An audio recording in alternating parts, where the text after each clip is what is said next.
আর এবার নজর রাখতেই হচ্ছে সুপ্রিম কোর্টের দিকে। আজ সুপ্রিম কোর্টের দিকে নজর, সকাল থেকে হাই ভোল্টেজ শুনানি। এসএসসি মামলায় শুনানি দেবে আজ সুপ্রিম কোর্ট এবং সেই শুনানি শুরু হবে কখন জানার চেষ্টা করব। যোগ্য অযোগ্য বিভাজন করা সম্ভব কিনা, কারণ আজ এসএসসির তরফ থেকে যোগ্যদের তালিকা দেওয়া হবে এমনটাই জানানো হয়েছিল। এসএসসির চেয়ারম্যান সিদ্ধার্থ মজুমদার জানিয়েছিলেন, অর্থাৎ সব মিলিয়ে আজ কিন্তু নজর সুপ্রিম স্বস্তি কি মিলবে আজ চাকরিহারাদের, সব থেকে বড় প্রশ্ন। বিস্তারিত জানবো, সরাসরি রয়েছে আমাদের সঙ্গে প্রতিনিধি অর্ণব। অর্ণব, এই জায়গা থেকে বোঝার চেষ্টা করব কখন হবে শুনানি। অধীর আগ্রহে যেমন চাকরিহারারা, পাশাপাশি গোটা রাজ্যের নজর রয়েছে কি নির্দেশ দেয়, কি রায় দেয়।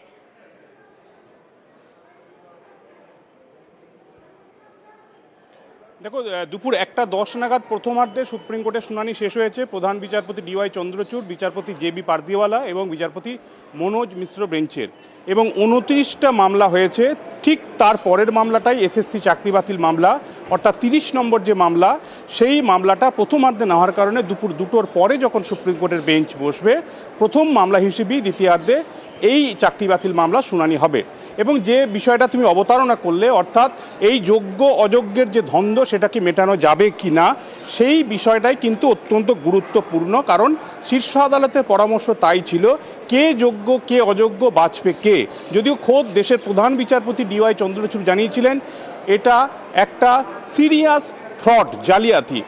তবে যোগ্য অনেকে রয়েছে, কিন্তু এই যোগ্য অযোগ্যের বাছাই নিয়ে সুপ্রিম কোর্টের আগের শুনানির পর এসএসসি দাবি করেছিল তারা অযোগ্যদের একটা তালিকা আদালতে পেশ করেছে। এই যোগ্য অযোগ্যের দ্বন্দ্বটা কেন কাটছে না, আমি এসএসসি পেশ করা যে রিপোর্ট, যা জাজমেন্টের 240 নম্বর প্যারাগ্রাফে উল্লেখিত হয়েছে, সেই অংশের ছোট্ট একটা অংশ তোমায় পড়ে শোনাচ্ছি। SSC had submitted A statistical report in respect of the 4 selection processes. সেখানে কি বলা হচ্ছে, গ্রুপ ডি, গ্রুপ সি, নবম দশম, একাদশ দ্বাদশ, এই সংখ্যাটা হচ্ছে 4327। এই সংখ্যাটা হচ্ছে বেআইনি চাকরি। কিন্তু এই তালিকার মধ্যে এসএসসি যেটা দেয়নি, যেটা অন্য রিপোর্টে এলো সামনে, মধ্যশিক্ষা পর্ষদ এবং অন্য, সেখানে প্রায় 1210 জনের চাকরি হয়েছিল এক্সপায়ারি অফ প্যানেল, অর্থাৎ প্যানেলের মেয়াদ শেষে। তাহলে বেআইনি চাকরির সংখ্যা মোট দাঁড়ালো 4327 প্লাস 1210, সব মিলে সংখ্যাটা প্রায় 5537 এর আশেপাশে। কাজেই এখন ঘোষিত শূন্য পদের সংখ্যা ছিল 4টে নিয়োগ প্রক্রিয়ায় 24,640, কিন্তু অতিরিক্ত প্যানেলের বাইরে নিয়োগ হয়েছে, যেটা প্রধান বিচারপতি খুব কনসার্ন যে বিষয়টা নিয়ে। দেখা যাচ্ছে নিয়োগ হয়েছে 25,753, অর্থাৎ প্রায় 1200 বা 1300 বেশি।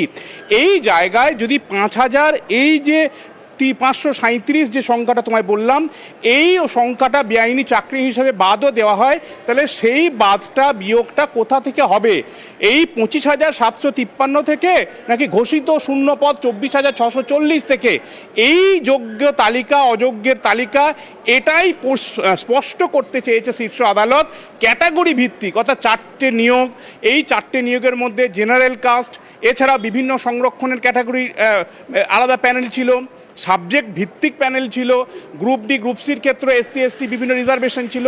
সেই সংক্রান্ত বিষয়টাই নিঃসন্দেহ হতেই সুপ্রিম কোর্টের পরামর্শ ছিল। এসএসসি আজকে কি তালিকা দেয়, এই বেআইনি তালিকাটাই দেয়, এর বাইরে যতগুলো নেওয়া হয়েছে বৈধ বলে কিনা সেটাই এখন দেখার, এবং এদিকেই তাকিয়ে রয়েছে।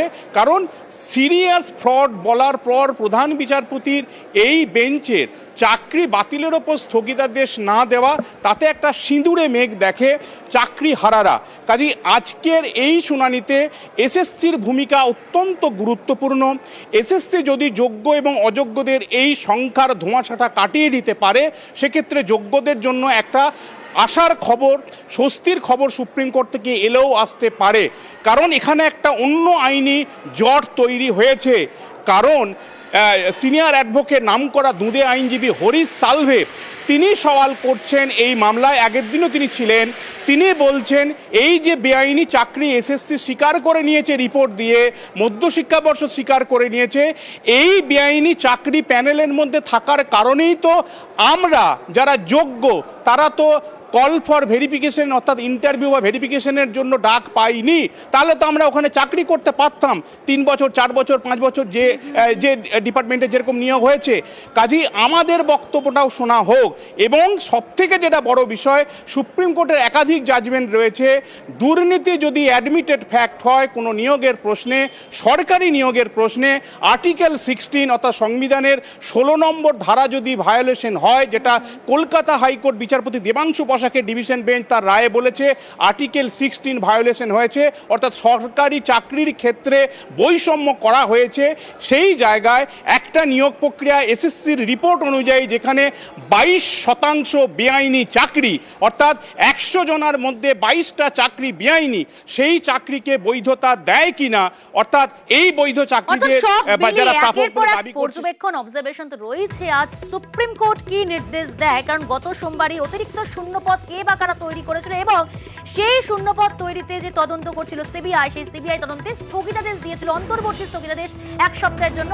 সেই মামলারও যেমন আজ শুনানি রয়েছে, সেদিকে নজর রয়েছে। পাশাপাশি লক্ষ লক্ষ চাকরি প্রার্থী এবং হাজার হাজার চাকরি হারা যারা, তাদেরও নজর রয়েছে।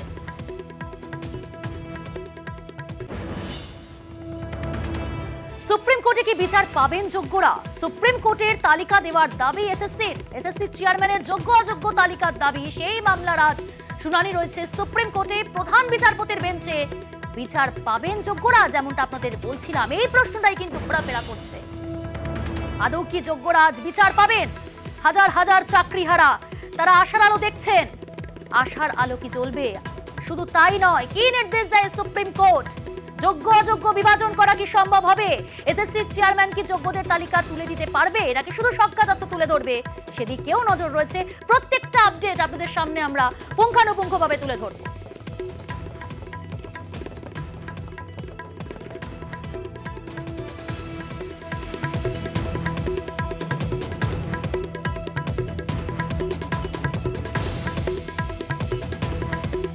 এসএসসি চেয়ারম্যান সিদ্ধার্থ মজুমদার তিনি জানিয়েছিলেন সাংবাদিকদের মুখোমুখি হয়ে যোগ্যদের তালিকাও তিনি তুলে দেবেন। শুধু তাই নয়, এসএসসি তরফ থেকে তুলে দেওয়া হবে সুপ্রিম কোর্টে। কি বলেছিলেন তিনি, শুনুন।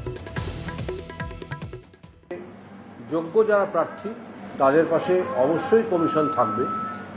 আমরা চেষ্টা করব মহামান্য সুপ্রিম কোর্টকে এটা আশ্বস্ত করতে যে এই তালিকা থেকে যোগ্য অযোগ্য বিভাজন করা সম্ভব।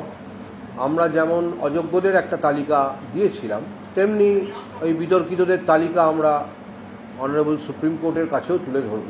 তাদের ব্যাপারে এখনো পর্যন্ত কোনো অভিযোগ নেই, সে ব্যাপারেও আমরা একটা পরিসংখ্যান অবশ্যই দেব। যারা কোনো দোষী নন বা যাদের টেন্টেড হিসাবে চিহ্নিত করা যাচ্ছে না, আমরা অবশ্যই তাদের পাশে থাকছি।